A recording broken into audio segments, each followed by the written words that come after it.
Okay, everybody. Good evening. Hope everybody had a good Father's Day weekend. And we had a good show on the first one.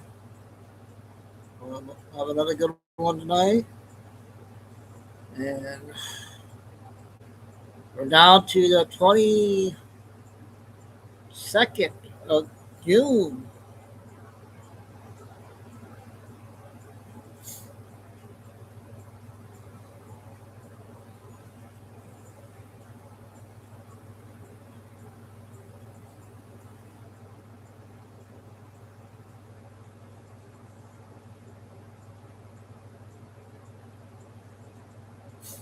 And we got Lucy and Lucy mom, my mom, Daniel.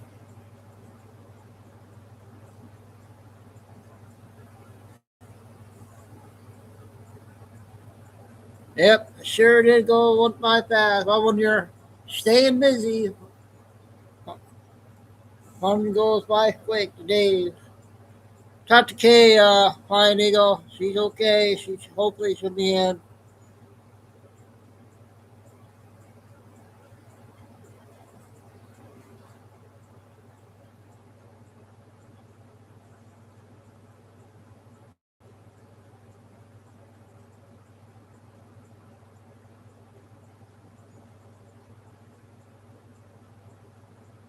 So we got the 23-minute X2 report today tonight, and then we got 30-minute the Wire Channel one that they do once a week, and then Billy came out with a 5. Then I got a lot of short ones. I got a couple Benny and a couple Trishas,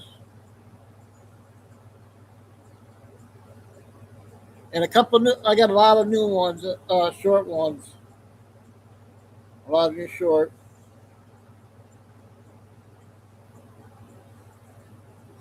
I wish I found out more about that Tina Peters with that lady in Colorado. Man, I can't remember what day that was supposed to be. I don't know if anybody can check on Rumble. Anybody can go to Rumble or not.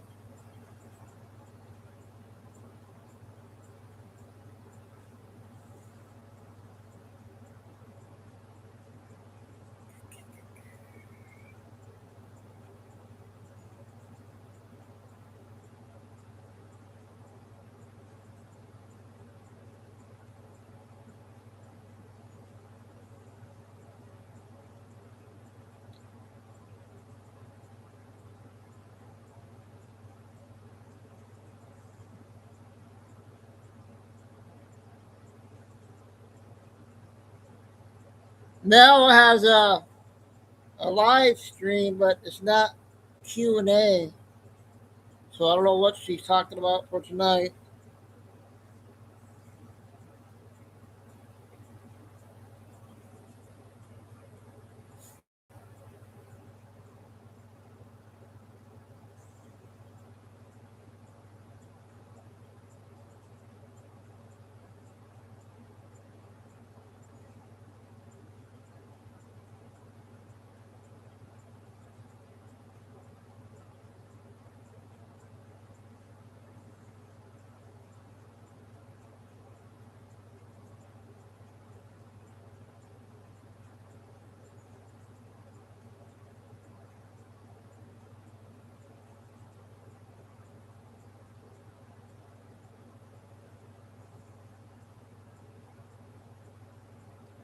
So we're going to start off with the cat lady. Got one more new one out. And I got a 8-minute one, I think. And then I got 3 from the one lady that we normally play. What's her name? The middle aged one.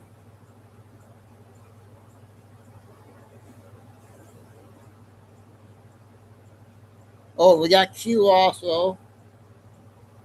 We'll play that towards the beginning. So it's go time. 7 o'clock. Oh, all right. Let's get going here.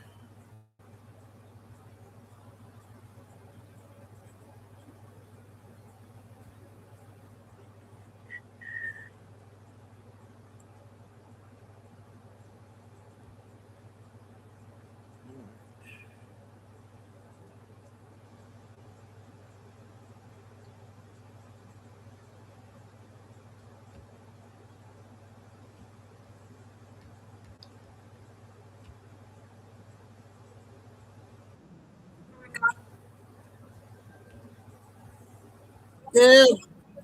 attention. But there are three extreme socialists that Mondami is backing that are running for Congress, and they're having their election Tuesday in New York. These three are so extreme. One of them said, she's deleted her tweet now, but she had tweeted out that once she didn't have any napkins, so she wiped her hands on the American flag. She's also extremely against Israel. And the other two, I believe, are the same exact way. I don't think they got caught tweeting anything out yet. So here's the deal. Socialism sounds really good. Like when I read, what is Hey, socialism? Jerry. And I'm like, Yeah. oh, okay, that doesn't sound so bad because, kind of everybody kind of gets leveled out and everybody's kind of equal and nobody's really suffering. Well, then I start looking into it a little bit more. And the only place, I may be wrong on this, but Sweden is successful, but they do it a different way. Their tax, 50 to 60% of their income is tax, but they turn around and they give you so long for maternity leave. I think it's either 6 months or a year you get off from maternity leave. It may be 18 months. Um, you get free medical. Of course, it's not really free. You're taxed for it.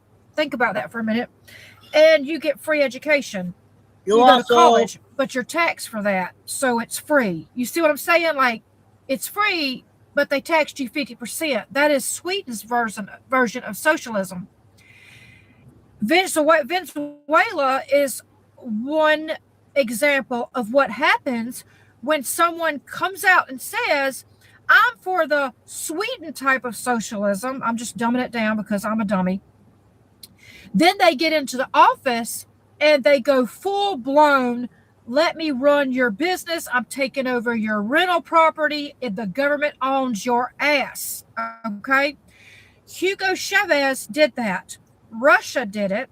Let's see, Cuba, Venezuela, Russia, Poland, all these countries had these people that come in and said they were like Mondami.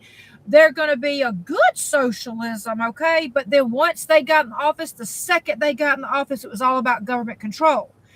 Mondami is getting these people lined up to take over New York, okay? And I'm just to get violated for misinformation or community standards, even though that is exactly what the man has just come out and said. He said this is going to be a big, giant wake up call, and it's going to promote other states for those people to step up and let's turn this country into a socialist country. So here's my thoughts on this.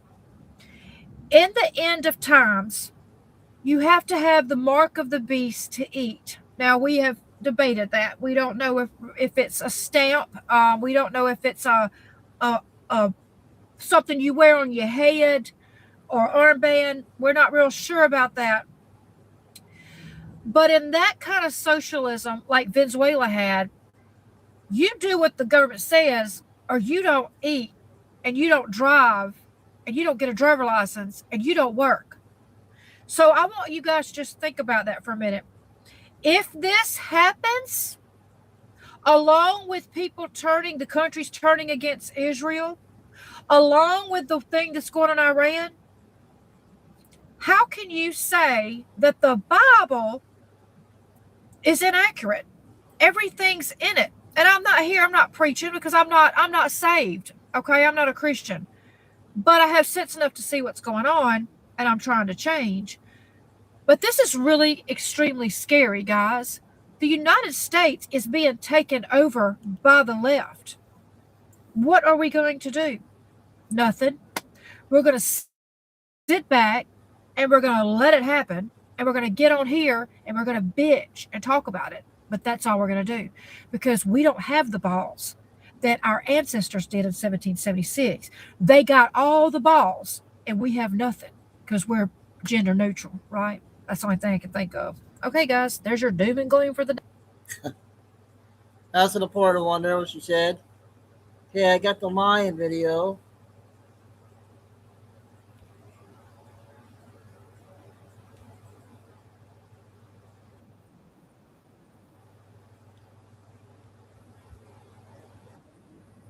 because he wants you to suffer, but because he wants to build you stronger. Every challenge, every tears, every lonely night is shaping you into who you were created to be. When it feels like the world is against you, remember, he is for you. The confusion you feel, the battles you face, the people who walk away, they're not signs of your failure. They're signs of your growth. He is removing what can't go where he's taking you. They call you weird, but they don't know you were never meant to blend in. You were made to stand out. Your greatest pain is carrying your greatest purpose. Your hardest test is preparing your most powerful testimony. So trust the process, even when it hurts, because what he is building in you is greater than anything you could ever imagine. God will test. All right, that was one of the lion videos. We got a 4-minute Billy, a 5-minute Q. Hey, Flying Eagle, I found that we're gonna play that hour one with the guy with the one that your wife likes. Did you guys play it already?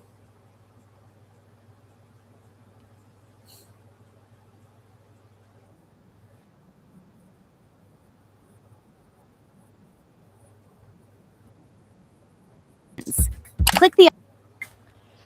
Welcome to Truth by Billy Bean, June 21, 2026, time in Texas, about 4 p.m. Happy Father's Day, and thanks for like, subscribe, and share. This is a flash update. Navy Channel reports the U.S. military in the Pacific and Caribbean have taken out 65 boats and recovered $1.5 billion worth of narcotics. Now, what's going on with the talks in Switzerland? After we get at least an hour. So we have this. President Trump issued public threats to the Iranian team saying, make a deal or you might not make it back to your effing country. After that, the Iranian team in Switzerland walked out of the talks and went back to their hotel and says they're not coming back until President Trump apologizes and retracts his statement. And we have this going on also. U.S. insiders, U.S. intel. It appears that President Trump is near to making a decision to take the Strait of Hormuz by force. Analysts believe if President Trump orders strikes on Iran now, that this will likely be a civilization-ending strikes on Iran unless both Russia and China bring in ground forces, which I do not see happening. We have this also from U.S. Intel.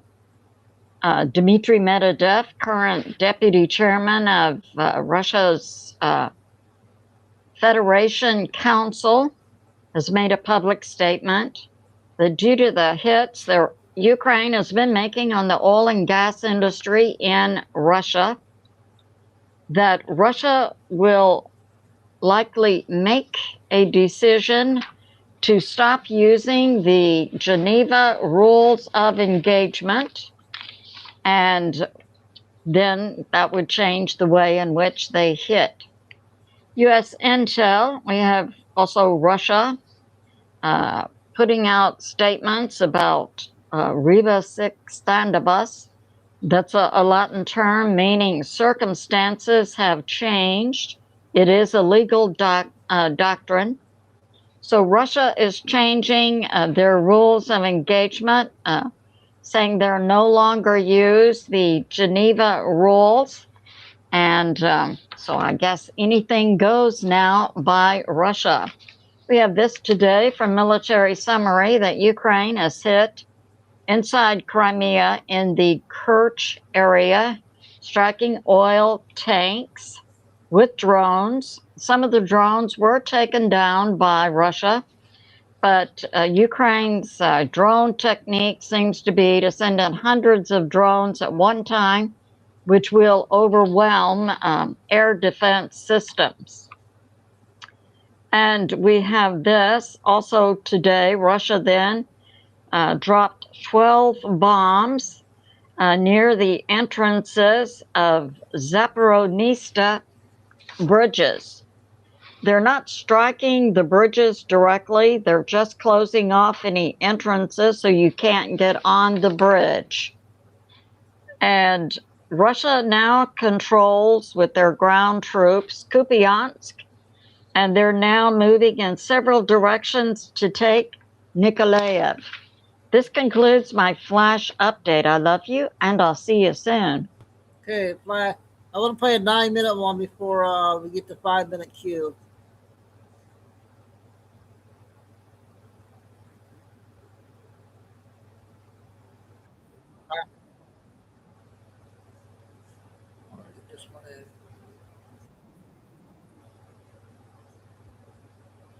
Yeah, I hope this one's all right. I do not ask you to be strong on your own. I am the one who gives you strength. I am working in your life, even when you cannot see the outcome. My promises are true. My plans for you are filled with hope, and my power is limitless. For I am shaping you, refining you, and preparing you for greater things. Every difficulty you face is an opportunity to trust me more, to grow in faith, and to discover the depth of my love. Do not let fear or doubt hold you back. Walk in confidence, knowing that I go before you. Even when the path is uncertain, I am guiding your steps. Even when you feel weak, I am carrying you. You are not alone, and you are not without hope. I am your shield, your protector, your unshakable foundation. Hold on to me, and I will sustain you. Believe in my promises, and you will see my faithfulness unfold in your life.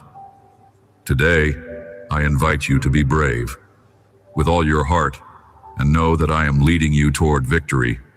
Release your fears, embrace my strength, and walk forward with unwavering faith. I am with you always, giving you the courage to overcome. Stand firm, for you are held in my hands now and forever. When you feel small or weak, think of David, a young shepherd who, with my help, defeated a giant. Moses, who, with my power, parted the waters of the sea. No matter how great the challenge is, I'm with you, and I will give you the strength you need to succeed. When fear creeps into your heart and doubts cloud your mind, close your eyes and speak to me. I am here, closer than your very breath, listening to every word, understanding every unspoken thought. You do not have to face your fears alone. I am your refuge, your comfort, your unshakable foundation.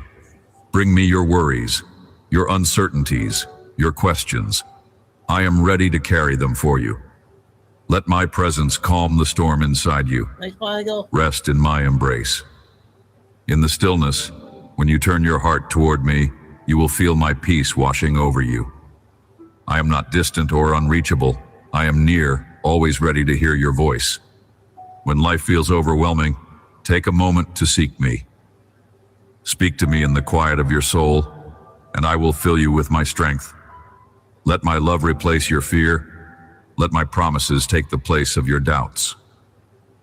When you spend time with me daily, you will come to know my voice and trust my guidance. My love for you is unwavering and infinite. It does not waver when you feel weak, nor does it diminish when you struggle. I understand your fears, but I remind you that I have overcome the world. My power is greater than anything you face. Hold on to my promises, for I am faithful.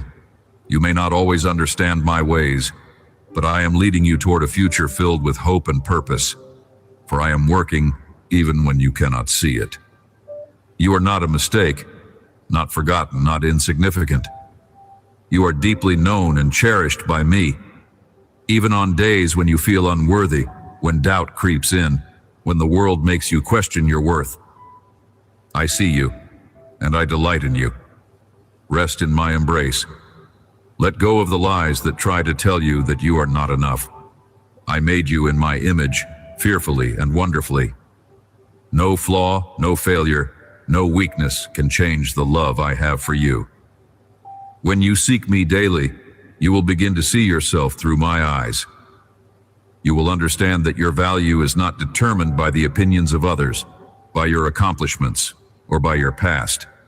Your worth is found in me, and in me alone. My love for you is unwavering and About eternal. 4 minutes. We're halfway. It is not based on your perfection, but on my grace. I see the depths of your heart, and I love you completely. I know your struggles, your worries, your insecurities, and still, I call you my promises, for I have declared that you are chosen, treasured, and irreplaceable. My plans for you are filled with hope and a future beyond what you can imagine. Even when the road feels uncertain, I am guiding you every step of the way. Do not let the world define you. I am the one who gave you life, the one who knows every detail about you. When you feel unseen, I am watching over you. When you feel unheard, I am listening to every word. When you feel weak, I am your strength. You are never alone, never overlooked, never without purpose. Hold on to my truth and walk in the confidence that I have called you by name. I invite you to embrace my love. Believe in the truth that you are special, chosen, and deeply valued. Let go of any doubts and let my peace fill your heart. Walk with me and know that you are loved beyond measure. You are mine, and nothing will ever change that. In these times when sadness comes and in the evenings covers you with the cold darkness that weakens your strength, just feel it. Breathe. My love surrounds you. Wherever you are, wherever you go, and whenever you need it. This pure affection embraces you with tenderness, infusing your soul with supernatural security. You must know that in your moment of weakness, when you feel you cannot go on, I am by your side. I will strengthen you, help you, protect you, and watch over you. I am very attentive to your future. Blessings and prosperity await you. So do not fear. If you, my love, and in the promises I have given you, you will always find the courage to continue. Your simple faith will become powerful and dispel the dark clouds that cover you. From my glorious light, when the storm ends, the sun shines.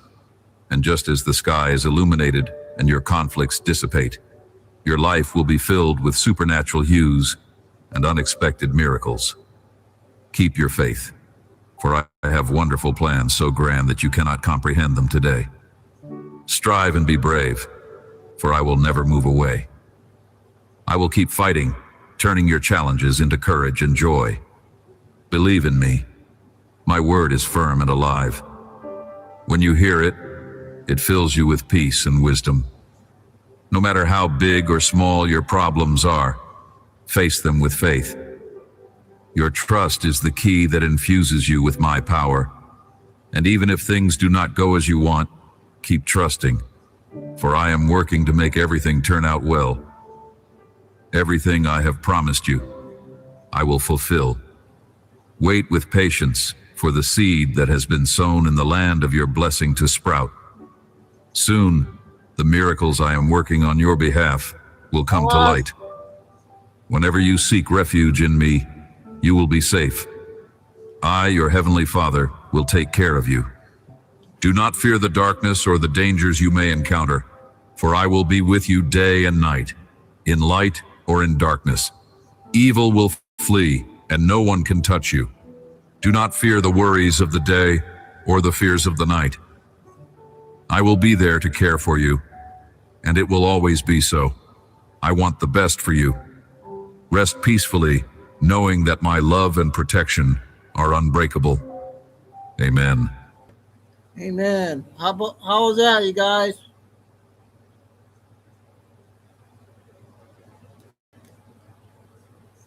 All right, we're going to get a Q video coming up next, 5 minutes.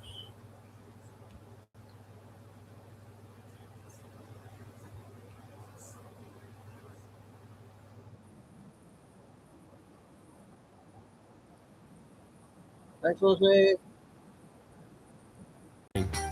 Tools for your. What's up, family? Welcome back to Out of the Darkness. I am Q. So Tulsi Gabbard either threw Donald Trump an incredible lifeline to absolutely bolster his presidency, or she has torpedoed his presidency, one or the other. Now, before you guys shut this off, just hear me out on this one. Now, she's under major fire for this new report that she just put out on Dr. Anthony Fauci. Now, people have been attacking her, saying, hey, why didn't you put this information out sooner? Why did you wait until you were on your way out the door to put this information out?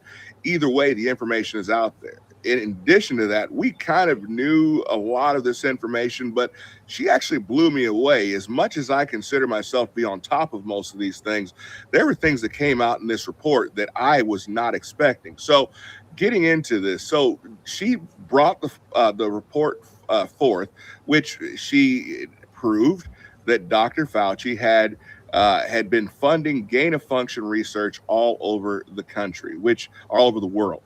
Now, we knew this, even though Dr. Fauci lied in front of Congress and said that he had not on several occasions. We come to find out that that was a lie. Now, where it starts to get a little bit deeper is that Dr. Fauci, we find out, was working in conjunction with the intelligence community. That I didn't see coming. He was working in conjunction with the intelligence community to explain to them which information was okay to allow, or which narrative, and which narrative was not. It was important to him to push the narrative that the coronavirus came from a natural path, that it came and it was essentially passed from animals to humans, that it was completely natural, which we already knew that it was the response, or the grandchild, or the baby of his pet project of gain of function.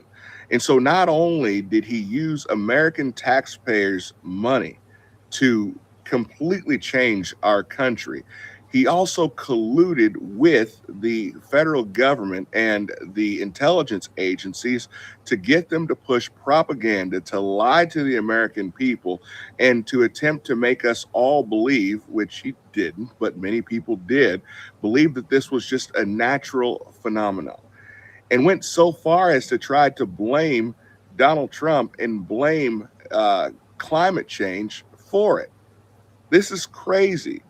He took the truth and then tried to push a lot of lies in order to gaslight the American people into believing that A, a duly elected president had dropped the ball, and B, that this had something to do with climate change and had something to do with readiness and Donald Trump not having things ready when it's supposed to be.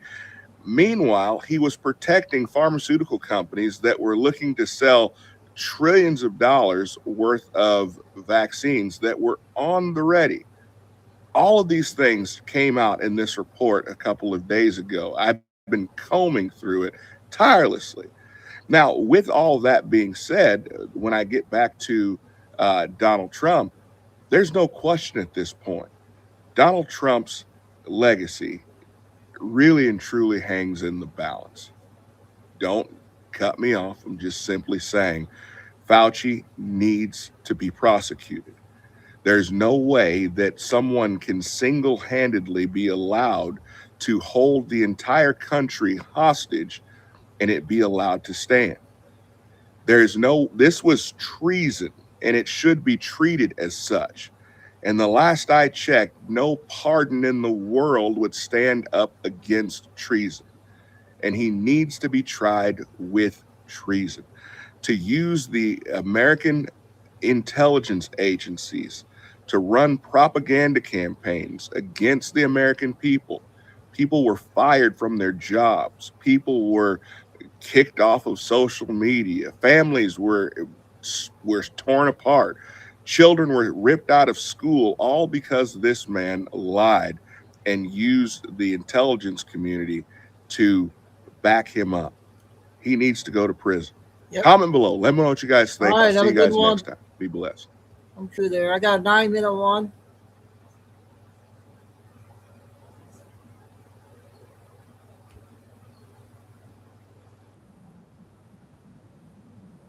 God.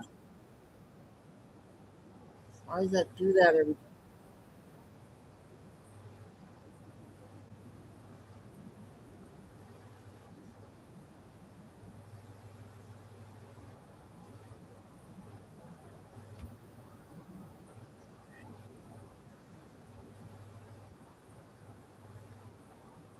Expansion the tournament has ever seen.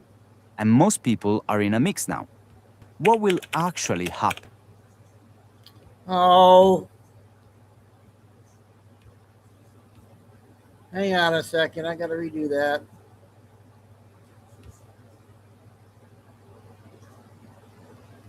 Did we do this one?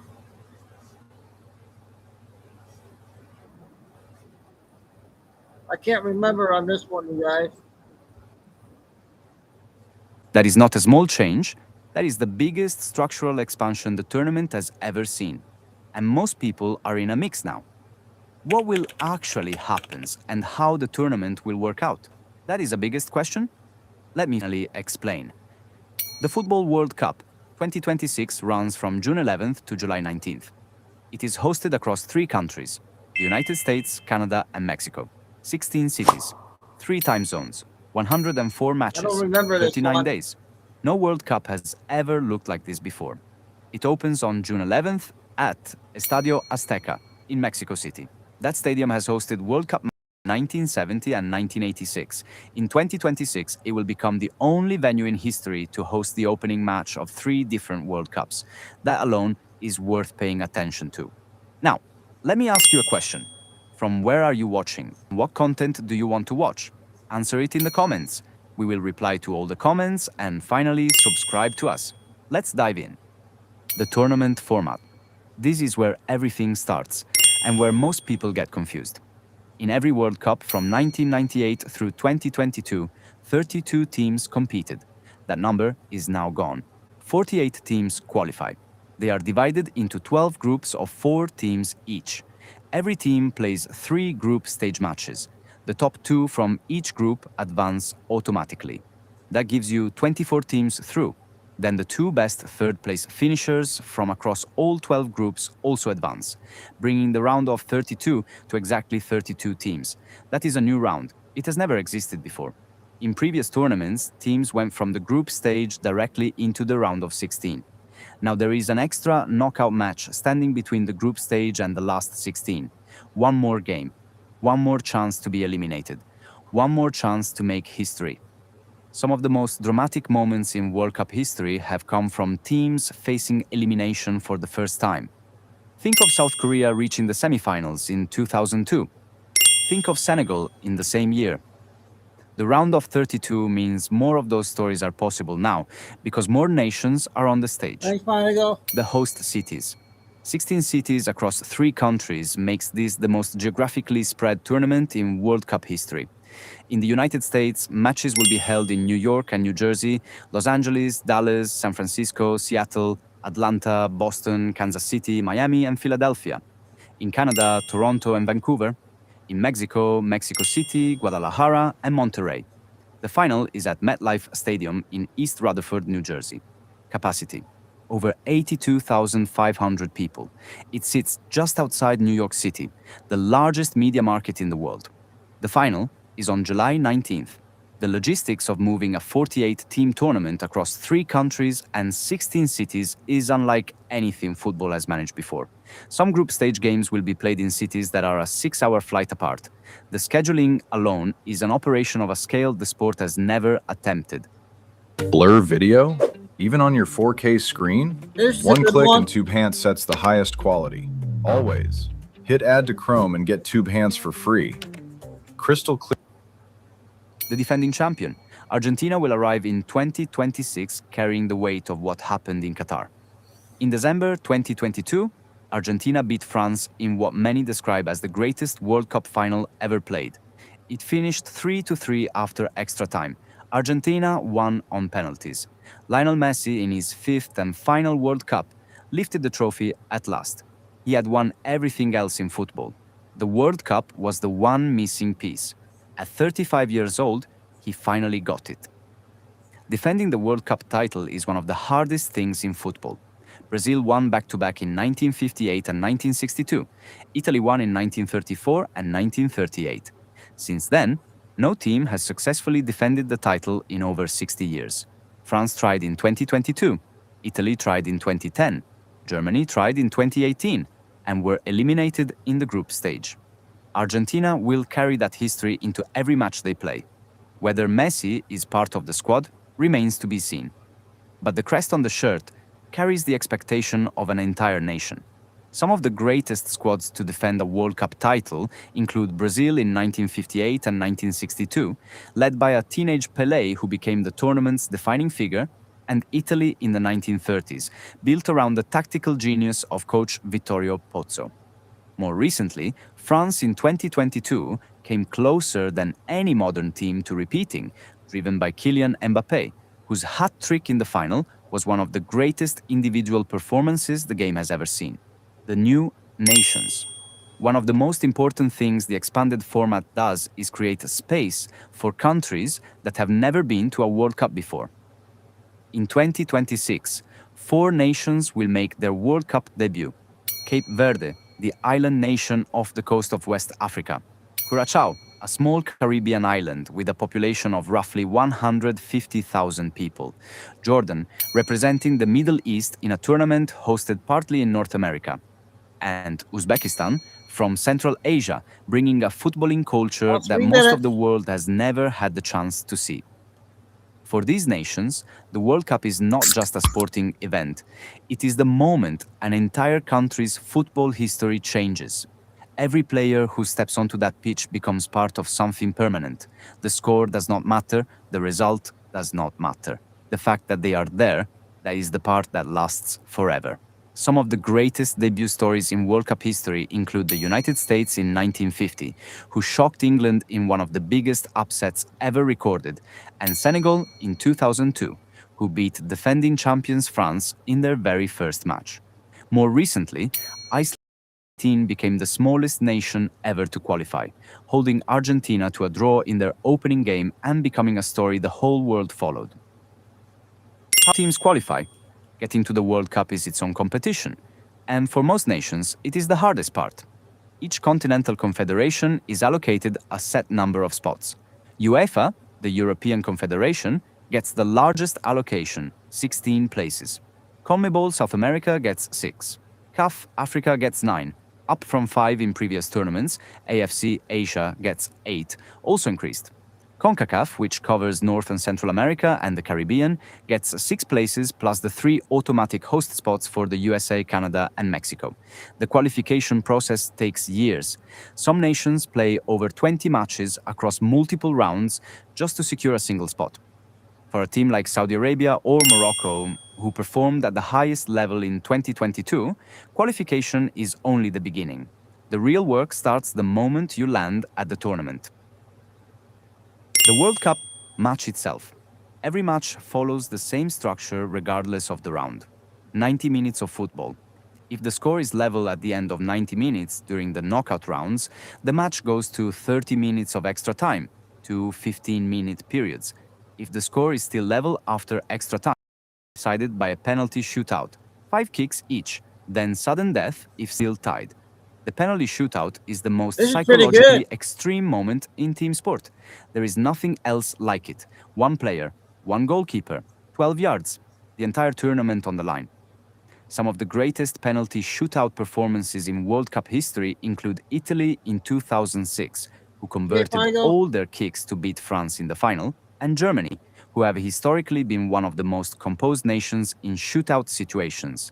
More recently, Argentina, 22, demonstrated what ice-cold nerve looks like, saving 2 French penalties when everything was at stake. The trophy. Every team in the tournament is playing for the same object. The Football World Cup trophy stands 36 centimeters tall. It weighs 6 kilograms. It is made of 18-karat gold. The base contains 2 layers of malachite. It depicts two human figures holding up the earth. It was designed by Italian Hello. sculptor Silvio Gazzaniga in 1971 and has been awarded at every World Cup since 19. The name of every World Cup winning nation is engraved on the base. There are currently 8 nations on that trophy.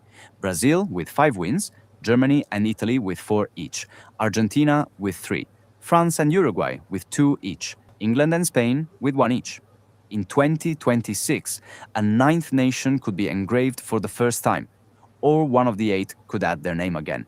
Either outcome changes the history of the sport. 104 matches, 48 nations, 16 cities, 3 countries, 39 days. And at the end of all of it, one team lifts a 6-kilogram gold in New Jersey and becomes part of a list that has not changed in almost a decade. That is what the 2026 World Cup is. Thank you for watching. That was well, instruction there on the World Cup. I got 4 short ones, and then we're going to do a 15-minute. One of our favorite senators, Kennedy.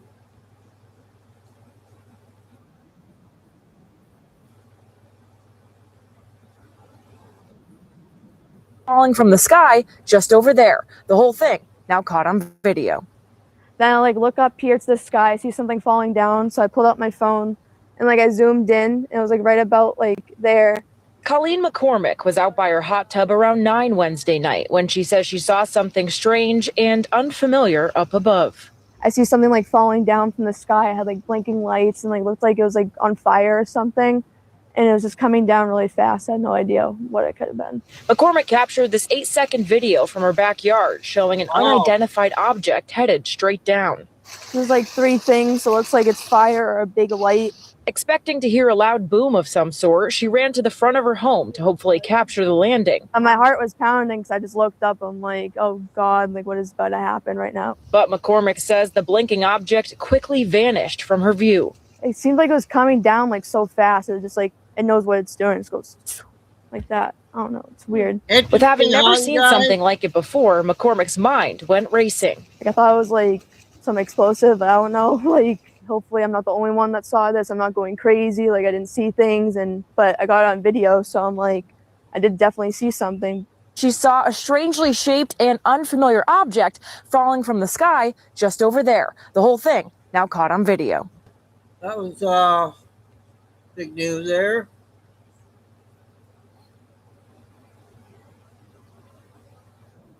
It's about 4 minutes. Newsom claims the federal investigation into him and his wife Jennifer is politically motivated. Here are the top 5 reasons that excuse is harder to believe than Newsom's next comeback tour. Number 5, he broke his own law. Newsom signed the behested payment disclosure law himself, requiring elected officials to report big corporate donations they solicit within 30 days. The Fair Political Practices Commission fined him over $131,000 for ignoring it. You write the rules, you follow the rules, or don't. Number 4, pleaded guilty. His former chief of staff, Dana Williamson, pleaded guilty in May to bank fraud, wire fraud, and false tax returns while working in the governor's office. The same U.S. Attorney's Office in the Eastern District of California is now digging into the Newsoms. Number 3, whistleblower. This probe didn't start in Washington. It kicked off in 2025 from complaints filed right inside Newsom's own California government. His own people triggered it. Number 2, paid herself twice.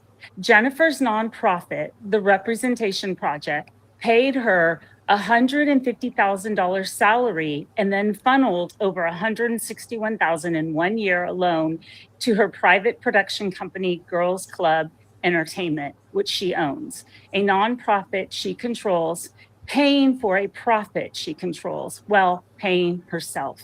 Federal investigations are looking hard at that. Number one, classic pay to play. Kaiser Permanente poured millions into Newsom's homeless fund, COVID relief, and more, including $20,000 straight to Jennifer's nonprofit. Then Newsom handed Kaiser a massive $500 million no-bid contract for a Medi-Cal field hospital deal across 30 counties. His own executive secretary was a former Kaiser lobbyist. The numbers don't lie. This is your money and your state. California, no charges yet, but pattern is clear. Join me Monday when Michael Gates, the strong Republican candidate for California Attorney General, joins Red, White, and Blonde to break it all down. We'll talk real accountability, backing the blue, and restoring law and order. Drop your thoughts below. Like, share, and... Okay, that was a good one from her, new lady.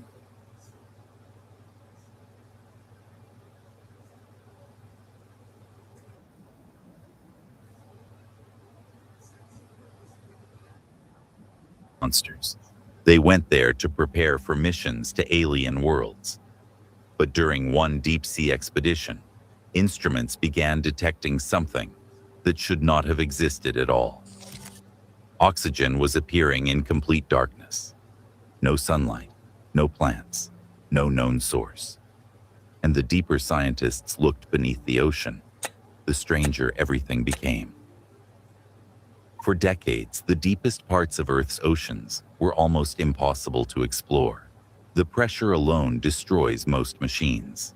At the bottom of the Mariana Trench, the force pressing against an object is over 1,000 times stronger than the pressure at sea level. It is enough to crush submarines, implode cameras, and shatter electronics in seconds. In 2014, one of the world's most advanced underwater robots vanished during a mission near New Zealand. The vehicle was called Nereus. It had already completed groundbreaking dives into some of the deepest places on Earth. Scientists believed it would open an entirely new era of ocean exploration. Then, during a descent into the Kermadec Trench, contact suddenly stopped. Gone. No warning. No distress signal. Nothing. Researchers later concluded that the crushing pressure deep below the surface had caused the robot to implode instantly. A $14 million machine disappeared into darkness forever. And that changed everything, because scientists realized something important. The old strategy was failing. Building one gigantic machine for the deep ocean was too risky. One mistake meant losing years of work instantly. So researchers began searching for a completely different solution. And that is when NASA entered the story. At first, it sounded strange. Why would a space agency care about the bottom of the ocean? But NASA was not interested in the ocean itself. They were interested in what might exist beneath oceans on other worlds. Far beyond Earth, orbiting Jupiter and Saturn, are frozen moons covered in ice. Beneath that ice, scientists believe there may be enormous oceans of liquid water hidden in darkness. Europa, Enceladus, alien oceans. And the conditions inside those oceans may be almost identical to the deepest parts of Earth's seafloor. Extreme pressure, no sunlight, no communication with the surface, total isolation. In What other happened words, this time? the bottom of Earth. NASA did not go to the bottom. All right, that's a good latest news update with that NASA there. So we got 15 on Kennedy and then the X2 report next.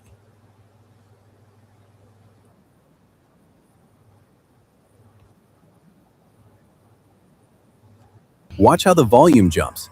Now, this might be a good, Mr. President, to say the Iranian government, not the Iranian people, the Iranian government are a bunch of religious nuts. Their religion tells them that if you and I or anybody don't agree with all the tenets of their religion, that they want to kill you and hurt you the entire time you're dying. As far as I'm concerned, if your religion tells you in order to be devout, you have to kill somebody, you probably ought to. My experience with the Iranian government, not the Iranian people, is that they lie like they breathe. But you know what? They've got 60 days to prove otherwise. Is there any level of trust in the Iranian people?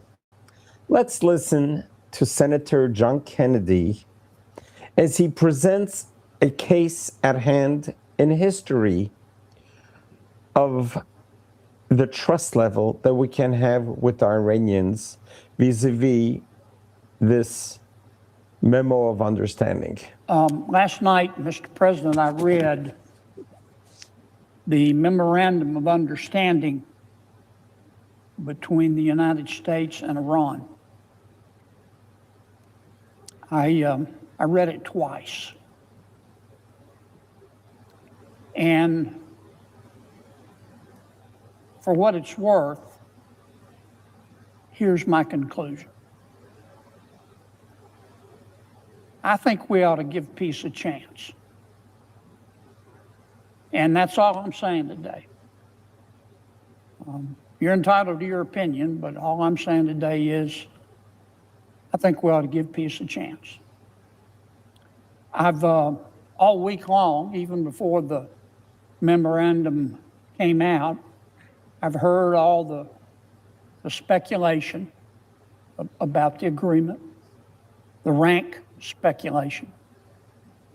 Listen to people say, well, I don't like this and I don't like that, and this is in it and it shouldn't be, and Hey, this Bill, I'm isn't down. in it Welcome. Thanks for coming in. and it should Hope you had a be. good and Father's Day weekend. if we do this, this is going to happen. And it's all rank speculation. The people offering these points of view, to which they're entitled, they're not clairvoyant. They're not any more clairvoyant than I am. Just like me, they have to wait for the future, like everybody else. Here's what I see in the document. The only certainty, the only practical, real consequence of this document is that for 60 days, America has removed its blockade of the Strait of Hormuz. And for 60 days, Iran has removed its blockade of the Strait of Hormuz, which means ships containing oil and natural gas and fertilizer can go back and forth just like they were before the conflict started. The other practical consequence is that Iran will be able to start selling its oil again for 60 days. The other thing that we're certain of is that as a result of this agreement, the price of oil is going down. And So, Melinda, I just got a text from Kay. She's working. She saw you in chat. Said, we haven't seen you in a long time. I hope you're doing good. We're still here, not giving up. Thanks for coming back. as a result of that, the price of gasoline is going down. And as a result of the Strait of Hormuz being open, the That's price good. of fertilizer, for example, and other commodities right that above go you. back and forth through the Strait of Hormuz are coming down, and that's a good thing. And that's all we know. Sorry. That's all. That's the only practical consequence of this document. Now, in the document, Iran says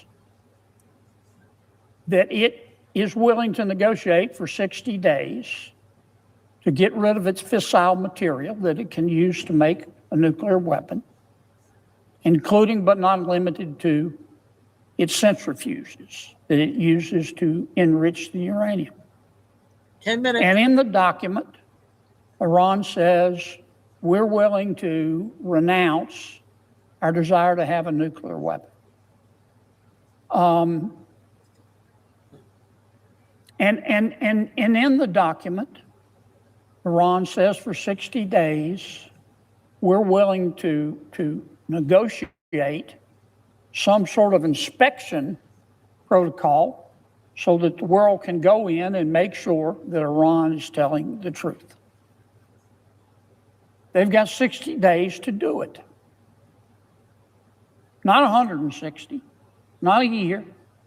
They've got 60 days. And President Trump has said if they don't do it, I think his expression was, I'll start dropping bombs on their head again.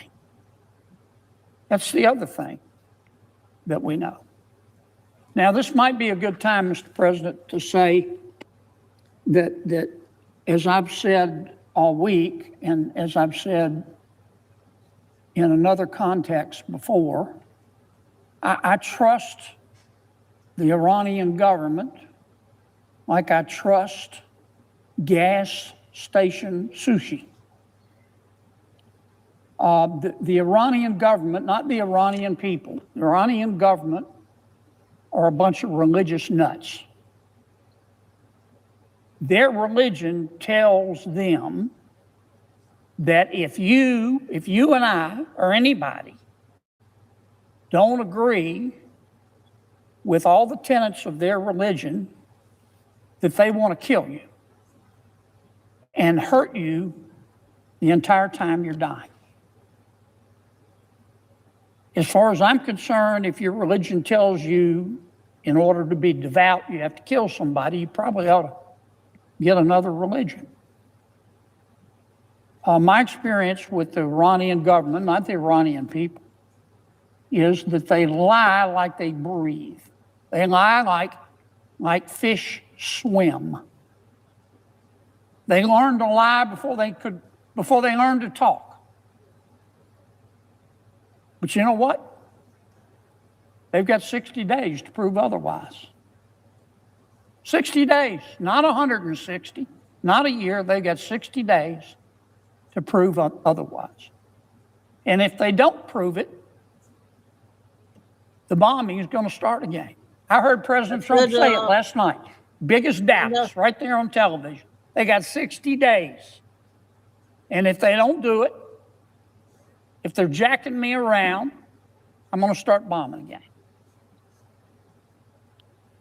The other thing that I'm certain of today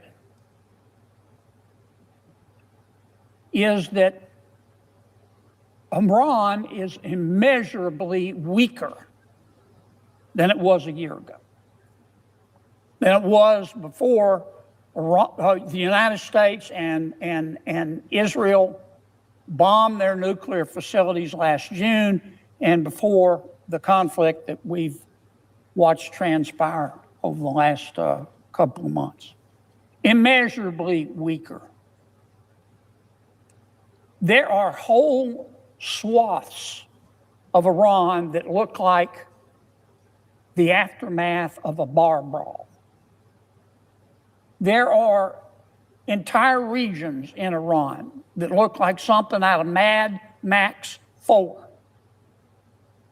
We have bombed the living bejesus out of them. We haven't destroyed all their missiles, but we've destroyed a bunch of them. We've destroyed their weapons production factories. We've destroyed their entire Navy. We've destroyed a lot of their drones. We have just given them a curb stomping. Hated to do it, but we did what we have to do. The private sector, Iran's got, I don't know how anybody's eating or living in Iran. They've got 70% inflation, huge unemployment. Iran today, and I regret this, but it had to be done. Iran today, its public and private sector, is held together with spit and duct tape. Thank you, Mr. Senator John Kennedy, for your presentation. And the way you presented it is a way that we can all appreciate and understand what's at stake and what's on the table. I appreciate your trust in our president. We all voted our president into the office because we believed that our president, Donald J. Trump, will do the right thing for America first, which includes protecting Israel, the only democracy, the only true ally and friend in the Middle East.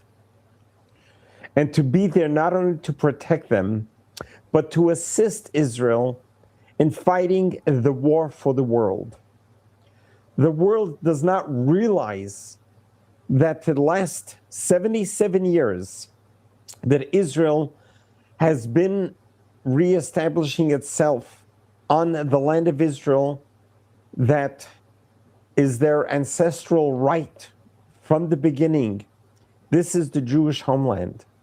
Specifically, the last 47 years, since the revolution in 1979, Israel has been fending off these radical jihadists who are basically a death squad looking to terrorize Israel and any democracy in the West.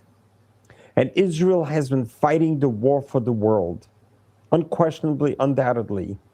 They took the brunt. They sacrificed their soldiers. Here in the United States of America, because we are thousands of miles away, we're across the oceans, we may not feel the brunt of the terror that Iran and its terror regime has been inflicting, not just only in the Middle East, but throughout the world. Being a state sponsor of terror, as they have sponsored the Hezbollah, the Houthis, the Hamas, and the proxies throughout the world to terrorize the free world. As the senator said, it is their religious belief that anyone that does not believe in what they believe, we are to be killed. And they believe it, it's their religious right to unlive each one of us because we don't believe what they believe. And as he said it, as the senator said it, why would you want to be part of such a religion? Religion is supposed to be about God. It's supposed to be about being godly. Religion is supposed to be about life. Judaism is the mother This of all guy religions. okay or not, you guys? When God made the revelation 3,338 years ago on Mount Sinai, and he gave us the 10 Commandments, followed by the Torah, the Bible, he made it very clear that this whole concept of religion is founded on two words, v'chai bahem. We must live with them. The words of the Bible is about life, about living, about sustaining life, promoting life, extending life, doing everything we can to spare a life. You save one person, you're saving the world. That is what religion is about. It's about being obsessed with the living. We are all God's children. We're all created in God's image. We all were given the gift of life until we finished our mission on this world and God takes back our soul and we are no longer alive. But during that time, from the minute we are born until we die, God is counting. Okay, it was just about over. Okay, I got two short ones. We'll play the 6-minute one. Let me know. This might be an important one here, you guys. I'm not sure. I don't understand this one, but you guys might. Let me know on this. 500 years ago, or so we're told, the Great Pyramid of Giza, 2.3 million limestone blocks, aligned to true north with 0.05 degrees of error. But the pyramid isn't alone. There are three: Khufu, Khafre, Menkaure, and their arrangement is not random. In 1983, engineer Robert Bauval noticed something. The 3 pyramids, viewed from above, match the exact proportions of the 3 stars in Orion's belt. Not approximately, exactly. The 2 larger pyramids perfectly aligned. The third, smaller and offset, matches the star Mintaka, which is dimmer than its companions. The angle of offset, identical. The ratio of sizes, identical. But Bauval found something stranger. The Nile River itself mirrors the Milky Way. The way the galaxy curves in the night sky, the Nile curves the same way on Earth. The position of the pyramids relative to the Nile matches the position of Orion relative to the Milky Way. This cannot be coincidence. Someone mapped the entire sky onto the land. When Egyptologists calculated the alignment, assuming the pyramids were built in 2500 BC, the star positions don't match. They're off. So astronomers ran the simulation backward, searching for the year where everything aligns perfectly. They found it. 10,500 BC, 8,000 years before the pharaohs, 8,000 years before Egyptian civilization existed. Who stood here in 10,500 BC and built a message This to the one all right? stars? Egypt is not alone in this mystery. 10,000 kilometers away, on the other side of the planet, another civilization built the same map. They had never heard of Egypt. They lived thousands of years apart, but they knew something we still don't understand. Central Highlands, the year 100 BC. A city rises from the plateau. Nobody knows who built it. Nobody knows what language they spoke. Nobody knows why they abandoned it. When the Aztecs discovered this place 1,000 years later, it was already ancient. They named it Teotihuacan. It means the place where gods were born. At the center, 3 massive pyramids: the Pyramid of the Sun, the Pyramid of the Moon, the Temple of Quetzalcoatl. Their arrangement is not random. Seen from above, the 3 pyramids form the same pattern as the 3 stars of Orion's belt.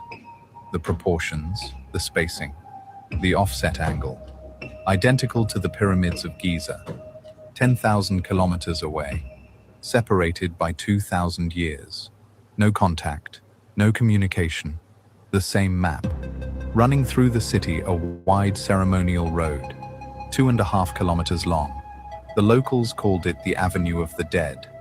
It is oriented 15.5 degrees east of true north, not arbitrary.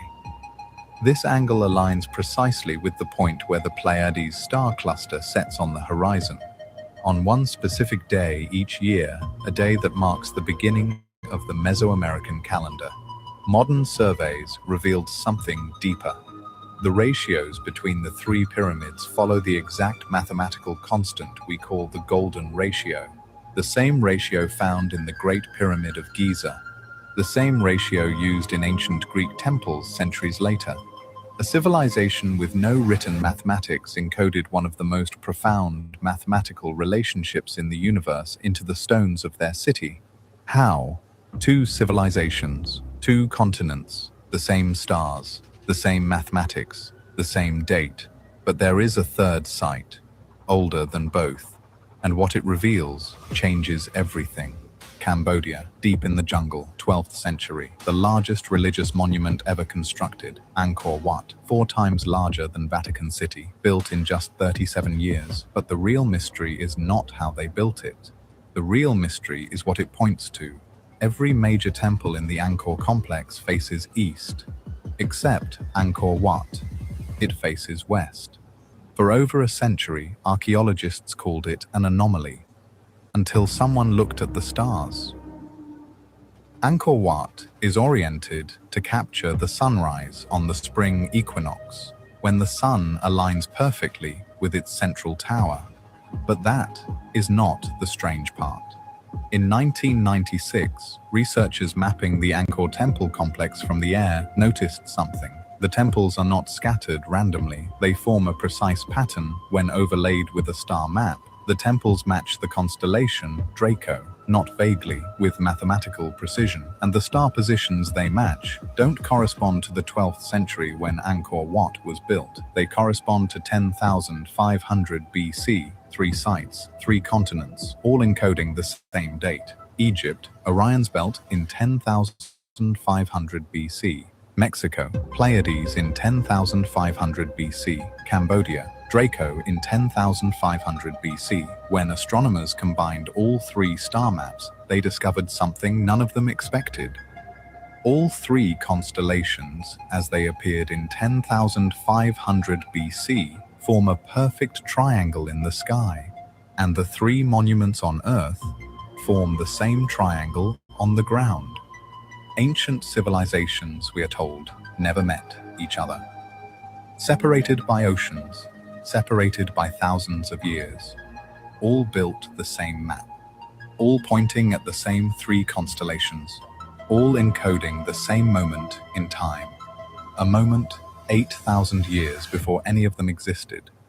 Someone knew something, and they wanted us to find it. Who were they? What were they warning us about? And why did they use the only language that survives across civilizations? The language of the stars? 4,005. So that one was okay. I don't normally play those. Something different. I got a 2-minute one, and then I want to play the X2 report. And then I got a 10-minute one follow. Wait, dang it.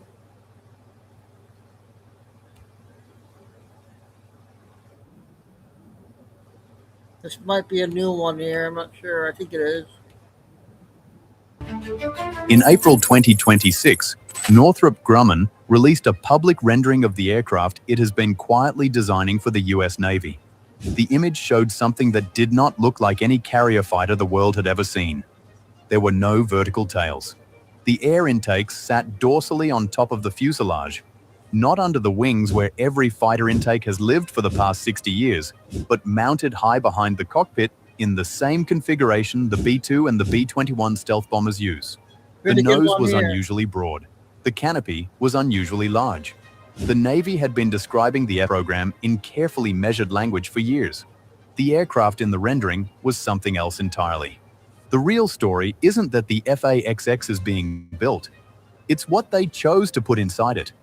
For 30 years, the American aircraft carrier has been the most powerful single weapons platform on Earth. For the past 15, China has been building a strategy to make that platform structurally irrelevant. The F/A-XX is the first carrier-based aircraft engineered around the assumption that the carrier will operate beyond traditional launch range. The F/A-XX isn't an upgrade to the air wing. It is the air wing rebuilt around a problem nobody admitted aloud. Welcome to Jet Hub, where we bring you the real stories behind America's most advanced military technology. Here is what carrier aviation actually faces in the Pacific. The F-18 Super Hornet, the backbone of every American carrier air wing for more than 2 decades, has a combat radius of approximately 570 nautical miles. The F-35C, the Navy's stealth strike option, extends that to roughly 670 nautical miles. Together, those two aircraft constitute the long-range strike reach of every Nimitz-class and Ford-class carrier currently in service. China's DF-26 intermediate-range ballistic missile carries a reach of 2,000. Okay, that was a good one there.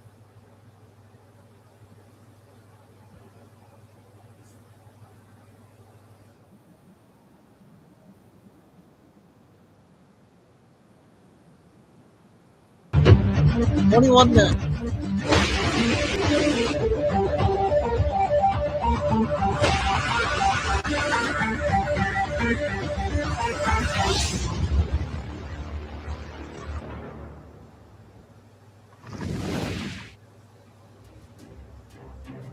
$20.26, and the title of the episode is Trump hints that he's going to do something very impactful. Watch the central bank. Now, debt is exploding and inflation hasn't really cooled off around the world. Countries are quietly moving away from the dollar-based assets, and that's exactly why Bitcoin was created. A fixed supply of 21 million coins, no central bank printing more, no one can dilute it. And now you can hold Bitcoin inside a retirement account with tax advantages that come with an IRA. My Digital Money helps you save dollars based on your investment amount. That is my financial news. Now, the deep state, the corrupt politicians, the private central bank, the World Economic Forum, you could see every step of the way as Trump is continually dismantling their entire system, removing their power, They're going to fight back with everything they have. And I do believe the biggest battle is going to be when he goes after the central bank system. Now, in a roundabout way, he is going after the central bank system. He's going after the deep state system. Because think about it. What he's doing right now is he's going around the world, and everything they put into place, he's dismantling it. And he's gaining power over what they once had. And as of right now, with Iran, you can see he has gained a lot of power because now he's controlling the energy. Iran, Lloyds of London, they no longer control the flow of energy. They don't control the price of energy. And as time goes on, what's going to happen is Trump is going to get more and more control, which means the people are going to get more and more control, which means the United States is going to be able to price out the energy that we produce here. And we're not going to rely on OPEC. We're not going to rely on other countries, because that's what the deep state, the central bankers, have done. They made us rely on other countries. They stopped the production here, and they try to halt it as best they possibly could, but they couldn't do it completely. And now you can see that Trump now is bringing it all back here. And this also goes with technology. Trump now wants to be the technological leader in the world. And yes, AI is very, very important, because you have to go back a little bit in time when Klaus Schwab said that AI is the future. Whoever controls AI controls the future. And Trump knows this. This is why he wants to put the data centers here in the United States. Now, of course, we're starting to see, people who are protesting this.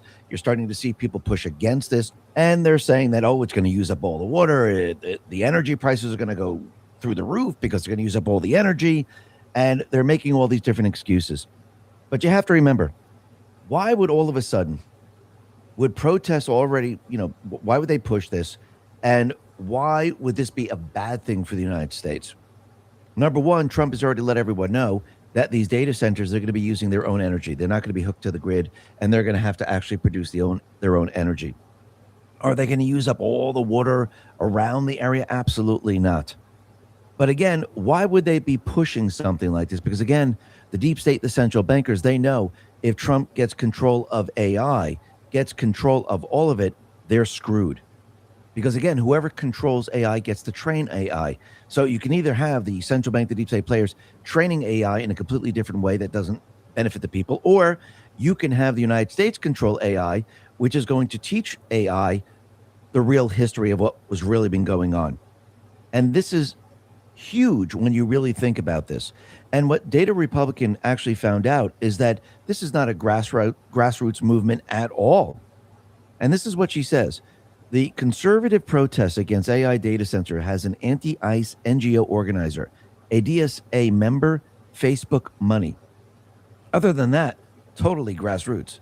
Axios ran an exclusive Wednesday about a conservative group called Humans First, planning a nationwide day of protest against AI data centers on July 18th. Amy Kremer is chairing it and invoking the Tea Party. Axios didn't mention that Humans First was incubated by the Center for AI Safety, an organization funded with millions from Facebook co-founder Dustin Moskowitz, or that its original staff included a Sunrise Movement organizer who sat in at Pelosi's office with AOC and DSA member who organized We're going to 9 for Kamala o'clock tonight, Harris. you guys. NBC News describes CAIS as having founded Human First to be sort of Trojan horse to make AI safety issues more palatable to a conservative political audience. Parker Thayer exposed the Action Network back end. So she decided to put all this together, and she says the money trail starts at Good Ventures Foundation, the private foundation of Dustin Moskowitz, Facebook co-founder. Good Ventures is the giving vehicle for open philanthropy, an effective altruism grant maker. CAIS also received $6.5 million from Sam Bankman-Fried's FTX Foundation before it collapsed. Skype founding engineer John Talon is on the board. OpenAI itself gave CAIS $1/3 in 2023, the AI company funding its own safety regulator. CAIS, then including Humans First, provided the startup loan registered at the same address, 555 Montgomery Street, San Francisco, and staffed it. Yet, a Facebook co-founder's money flows to a conservative grassroots network. The original Human First staff, Jeremy Ornstein, movement strategists, work with the Sunrise Movement and major anti-ICE NGO. Alexander McCoy, co-founder of Common Defense, a progressive veterans organization founded to oppose Trump. Senior campaigns director at Next Gen America. That's Tom Steyer's organization, DSA member, organized for Kamala Harris. The conservative face of Human First, Amy Kremer, was ousted from the Tea Party Patriots. The group's own co-founder accused her of stealing their email database and website passwords. Now she chairs a group incubated by Silicon Valley effective altruists using Facebook money. Why are big tech and AI people involved with anti-data center protests? Seems counterintuitive until you view it as a form of regulatory capture. They want to be the ones calling the shots, not the wrong thing, like Elon Musk and Kevin O'Leary. And again, they don't want the U.S. in control of AI. And this should tell you everything you need to know. SK Double Dub says, there is so much to this data center stuff, and it's so confusing. Data Republican adds more pieces to the puzzle in this post, and I Am Lisa Logan has an article coming out soon that ties it in broader plans. Be watching for that. Sunrise is bad news. They were involved with the Tesla takedown protests, which makes sense in this context. Sunrise was deeply involved in Minnesota ICE protests, which have resulted in a 94-page indictment of several Antifa members. They also support all the Green New Deal and fight for climate justice for results that actually hold. Thanks to BioTrust GLP-1 Elevate at Trim with X22. God darn it.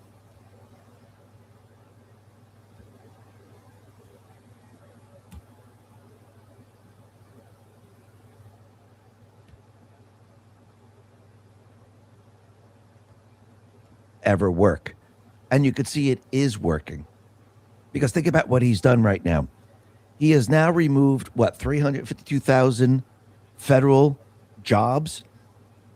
And he is now creating the private sector jobs. Now, remember, it's very easy to create a federal government job because all you have to do is rent some space, set up an office, and nobody really has to go there and just say you have jobs. This is how they convinced you that the job market was okay. It's fully staffed, no worries about it. Look, unemployment numbers are very, very low. What Trump is doing right now is he's removing those fake jobs and actually building the new jobs in the private sector. And it takes a lot longer to build those private sector jobs because you have to build the factories, you have to build the companies, you have to actually have manufacturers that actually produce something. And this is what he's doing. But think about this, and C3 pretty much explains it. There are 352,000 less federal employees since President Trump was elected. And there is no noticeable difference in how the government has functioned. Think about that. Now think about this. When Elon came into Twitter, he removed a lot of the people. And you know what they found out? That the company ran absolutely fine without these people. The same thing with the federal government, because you have to remember, these jobs that they created in the federal government was to bloat the federal government. Because if you have a bloated government, it makes it that much more difficult to get rid of the central bank in the end. Because again, well, tariffs can't fund this government. It's impossible. This is why you need the Federal Reserve. But if you shrink the federal government, which Trump is doing right now, and you notice that we don't need all of these people. I mean, think about it. 352,000 people, and nobody is noticing anything. Just like in Twitter. When he removed those people that weren't really doing anything, nobody noticed because they weren't doing anything. And this is what they did to trick everyone. They created this entire system to keep the unemployment rate down and to make sure that you never got rid of the Federal Reserve. Trump now is removing these jobs and shifting them into the private sector. And as he removes more and more of these jobs, people are going to start to realize, wait a minute, how come the government is still working the way it was working before? What do these people actually do? That's what people are going to notice in the end. And I do believe this is all being prepared and set up to remove the central bank system from this country. Because again, when you start to look at all the problems that we've had, it originates from the central bank. Now, I'm not saying every single micro level problem, but the majority of the issues that we have today, the poverty, when we look at the jobs and they were shipped overseas, central bank, when they forced us to say, hey, you have to go green because look, you're using all these plastics. Well, you have to ask yourself a simple question. Why did the companies have to create lighter weight material to ship their products? Because again, as the central bank currency devalues, you need more and more of those pieces of paper, and it's too expensive to ship in glass. It's too expensive to ship in wood. So you have to figure out different ways to make it a lot cheaper to ship because, again, people wouldn't be able to afford it. Just like if you get the manufacturers in this country, people wouldn't be able to afford the items. This is why they were bringing the illegals, because those things, those businesses that you couldn't ship out of here, they wanted cheaper and cheaper labor. What Trump is doing right now, he's removing the illegals in this country, bringing the wages back to where they should be, because he's prepping the country for the removal, the restructure of the central bank system. And he's going to return the buying power to the people. Remember, the central bank has been stripping your buying power over a long period of time. And it just gets worse and worse as time goes on. And I think the generation now who is trying to get a job, trying to make ends meet, trying to buy a house, they're realizing how much tougher it is to do all of this. And Trump is going to return that buying power to everyone in this country. And this is why he needs the House. This is why he needs the Senate. This is why he needs the ability for the Patriots to gain control so we can actually remove or add amendments or remove the laws, remove the Federal Reserve Act. And he's letting us know that he's going to do something very impactful over the next 2.5 years. And I do believe this most likely has to do with the central bank system. Yes. Will there be arrests? Is that the most impactful thing? I don't think so. Yes. Everyone might be happy in the very beginning, but later on, nobody will care. So what's going to be the most impactful thing that he's going to do in the next 2.5 years? Well, I think if he gives everyone back their buying power, removes the central bank, makes us dependent on the tariff system like we were in the past, and that brings in income. We don't see inflation. Our economy booms. We go into the golden age. I think that's one of the most impactful things that I can even imagine. Because once you have that, all of a sudden, the infrastructure of this country all of a sudden starts to improve. People are happier. People make more money. People have more time with their family. People aren't stressed the way they are today. So that's, I do believe, is one of the most impactful things that I think he's probably going to do. And the only way to do that is to shut down what we've had in the past. And if you're going to shut down the corruption and the deep state players, you remove the source of the problem. And yes, is the economy going to change? Is the way we look at the economy, is the way we look at inflation, unemployment, investments, you name it, everything is about to change. Remember, we've been living in a central bank illusionary world. And Trump says he has enough time in the 2.5 years to do this. Take a listen to what he said here. Maintain your power going forward. You have the Senate that's I don't rebelling. think about it. No, I don't think about it. All I do is do my job. You know, I have more than 2.5 years. I have a lot of time. But all I do is think about doing my job. And we have other things, very big things that I want to do in the next 2.5 years. Some very impactful things. Things are happening that aren't good, and I'm going to straighten them out. And some things are happening that should be better, and I'm going to make them better. This is a great presidency. Now, I do believe this is what he's talking about, and I think this is the direction that we're heading in. And this is why he said that we're going to see the golden age, because when everyone gets their buying power back, when everyone realizes that we've been in a central bank illusionary economy, and they realize how they've been keeping the people down, this is going to change the entire country. And this is going to spread across the world. I mean, you can see already certain things are spreading across the world. And you can see the people are rising up across the world to say we've had enough. I mean, look at the EU right now. They just said, all right, no more illegals into the country. We got to deport the people. So I do believe as soon as the United States moves forward with restructuring the central bank system, you're going to see other countries follow suit. Now, this doesn't mean the central bank system is not going to fight back. It doesn't mean that they're not going to try to push back. Remember, they don't care if they destroy their old system. They were going to do this anyway, no matter what. If Trump was there or not there, their plan was always to bring us into the Great Reset. They mentioned this back in March of 2020 when we had Prince Charles at the time, now he's king, and we had Klaus Schwab come out letting everyone know that this is the perfect time for the Great Reset. Their plan was always to down their old system. Trump is building a new system to make sure if they try anything, we have an alternative. We have a system that's just sitting there on standby. It's almost like when you have a house and you have a generator outside.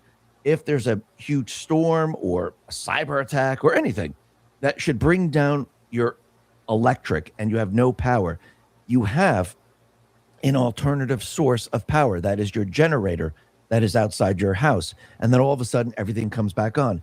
I do believe that Trump wanted to make sure that he had an alternative engine that would run this country if they decided to bring down their system. And I do believe this is what Trump has been building this entire time. And I do believe that he knows that the central bank, they will try to fight back with everything they have to the very, very end. Remember, they have grown very, very deep, very, very wide over this long period of time. And I think Trump has been preparing for this moment. And I do believe in the end that we, the people, Trump, we will win against the central bank system and will finally remove the third one now from this country. Listen, everyone, thanks a lot for listening. Be well, be safe, and especially be prepared. Thanks a lot. Okay, get to the Q report. I've only got about 6 videos. One is a 9-minute one, or one of our older ladies there we play all the time. I'll play that one last, and I'll get the other short ones first.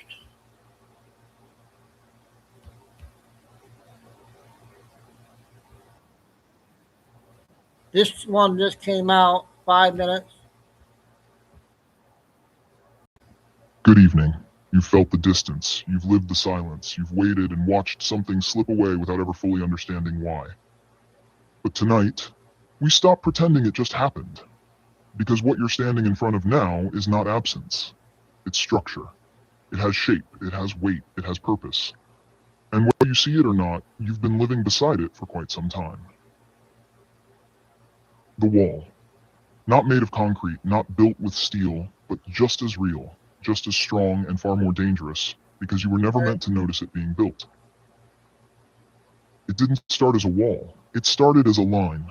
A simple distinction, us and them. Harmless at first, even natural. We all categorize. We all sort the world into something we can understand. But lines have a tendency to harden, and once they do, they don't stay lines for long. The first bricks were small, a disagreement dismissed instead of explored, a conversation avoided instead of continued, a person reduced to a label instead of understood as a life. Left, right, this, us, them, each word, a brick, each assumption, a layer, each moment of certainty, another piece locked into place. Brick by brick, post by post, headline by headline, clip by clip. You didn't build it all at once. You built it every day. Others noticed. Not neighbors, not communities. No, something else. Systems, platforms, voices that understood something very simple. Division keeps attention, and attention is power. So the wall was reinforced. You were shown what angered you, told what confirmed you, fed what kept you engaged, not what kept you connected. And slowly, your world narrowed. Not physically, but perceptually. Until the other side no longer felt like people, they felt like opposition. And that's when the wall was finished. Not when it became visible, but when it became believable. Because once you believe someone is your enemy, you stop trying to understand them. Once you believe they are beyond reason, you stop listening. And once you stop listening, you stop seeing them as human at all. Look at what it's done. Families fractured over words, friendships ended over opinions, communities reduced to silence or shouting matches with no resolution. And through it all, a quiet acceptance. This is just how things are now. But is it? Or is that exactly what the wall was meant to make you believe? Because walls don't just divide space, they divide perception. They convince you that what's on the other side is separate from you, different from you, threatening to you. But here's the truth. The wall cannot hide forever, because every now and then something slips through. A conversation that goes deeper than expected. A moment of agreement where you thought none could exist. A realization, quiet, uncomfortable, undeniable, that the person on the other side is not as different as you were told. And in that moment, the wall does something dangerous. It cracks. Not loudly, not dramatically, but enough. Enough to let doubt in, enough to let curiosity return. Enough to remind you that this structure you've been living beside only stands because you keep believing in it. Because here's what no one tells you about walls like this. They do not fall when attacked. They fall when ignored. When stepped around, when people choose connection over conditioning, understanding over assumption, humanity over identity. So I'll ask you plainly, when you look at the other side, what do you actually see? Not what you've been told, not what you've been shown, but what you know. Do you see enemies? Or do you see people living different lives with different fears, trying, just like you, to make sense of a world that no longer feels connected? Because if it's the latter, then the wall has already failed. You just haven't walked away from it yet. The wall is real, but it is not permanent. It is strong, but it is not unbreakable, and it is everywhere. But only because we allow it to be. So tonight, don't ask how it was built. Don't ask who started it. Ask something far more important. Will you keep adding to it?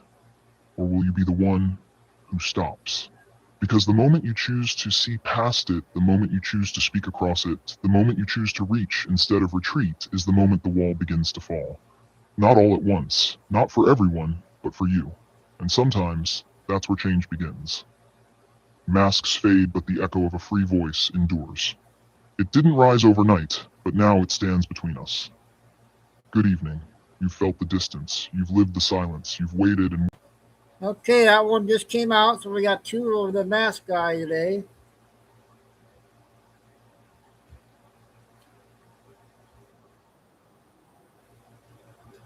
Chemtrails.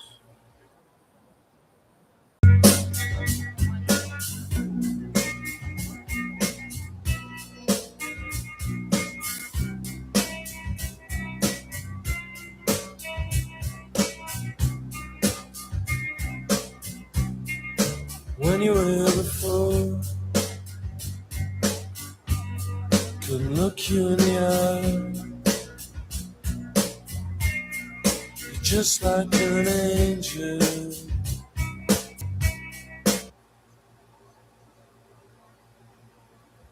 Your skin makes me cry.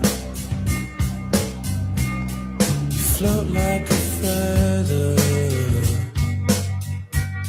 in a beautiful world. I wish I was special.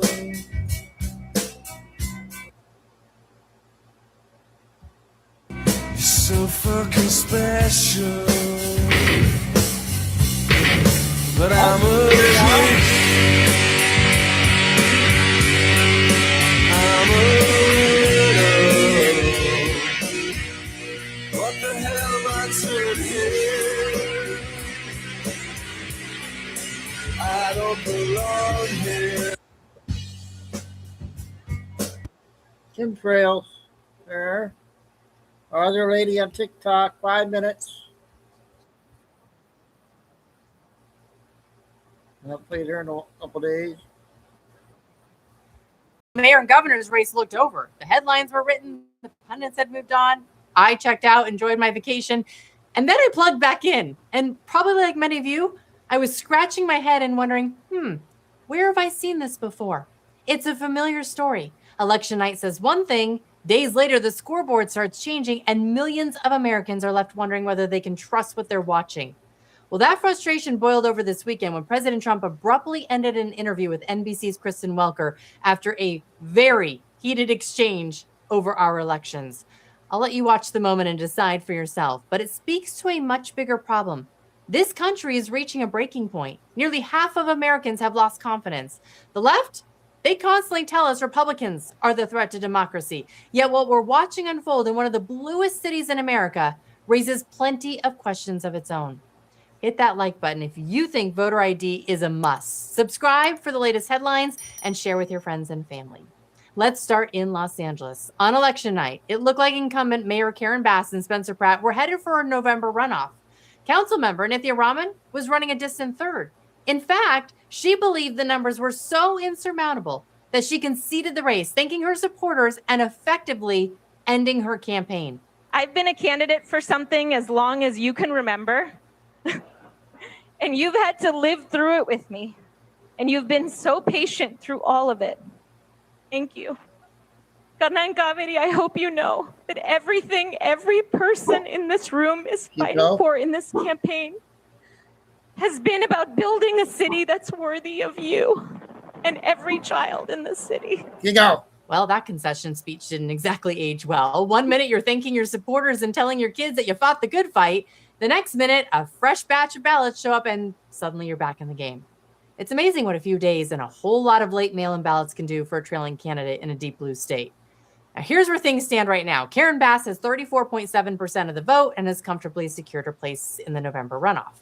But the real drama is the battle for second. Nithya Raman has surged on the strength of late arriving mail ballots and now sits at 27.1% of the vote. Meanwhile, Spencer Pratt, who appeared to have the runoff spot locked up on election night, has watched his advantage completely evaporate. He's now in third place with 26.7%.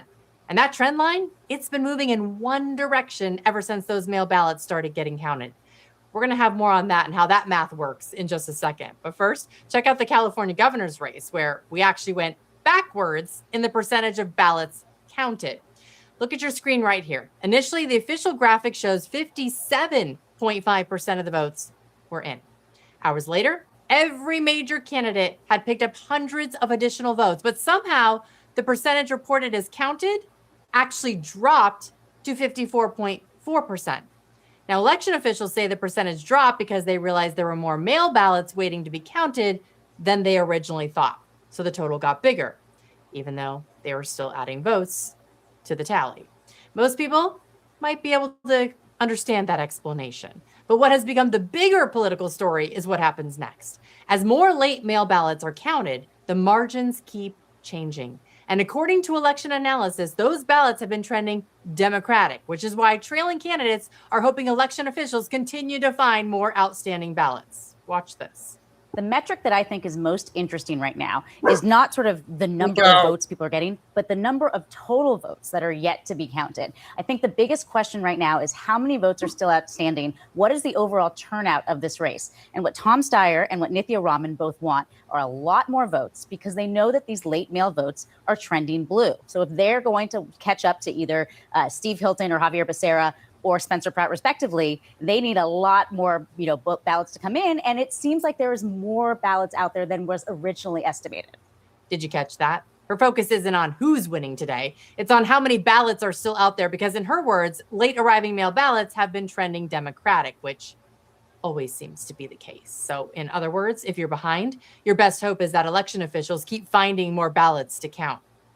And then you look at the graph. On election night, outsider Spencer Pratt had a commanding, sizable lead over Nithya Raman. But after days and days of mail-in ballots trickling into the polling stations, Pratt suddenly starts falling off a cliff. Meanwhile, a candidate who is trailing in every major polling suddenly starts running the table. I'm talking taking first in just about every ballot dump days after the election, from third to first. And by the way, the math gets even weirder. Word on the street is that Nithya is actually trailing Karen Bass in her very own district. Yeah, she's losing on her own turf among the neighbors who know her best, but we're supposed to believe she's overwhelmingly popular with people sending in late mail-in ballots. And then there is this total head scratcher. Look at the data feed from over the weekend. On the top, you'll see when 39.3% of the vote was supposedly in, Spencer Pratt had a total of 86,323 votes. But look on the bottom. When the count jumps up to 42.4%, Spencer Pratt still has exactly 86,323 votes. The overall vote total increases by 3 full percentage points, thousands of new ballots, and not a single solitary person voted for Pratt. Now, there can be a technical explanation for snapshots like this, right? Including staggered reporting or updates from different jurisdictions. But it's easy to see why images like this generate questions and spread quickly online because, again, some see it as only happening to one side. Now, Pratt himself responded to this bizarre math over the weekend, taking to social media to tell his followers the following. It says, quote, "Remember, everyone, we're still in the lead." Oh, this was a couple days ago when he was. "And we've got all the way till July 6th to keep counting. They're not the only ones who know where to find votes." Okay, other lady on TikTok. All right, last one, you guys. 10 minutes.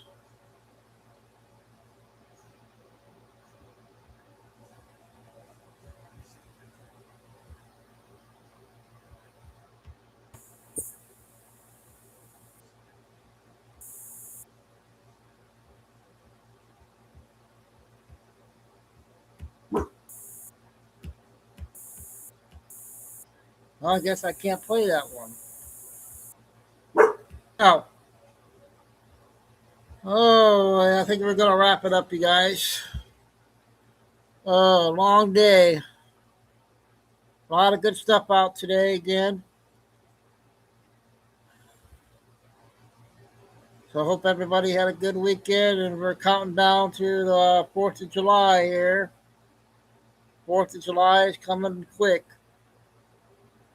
So stand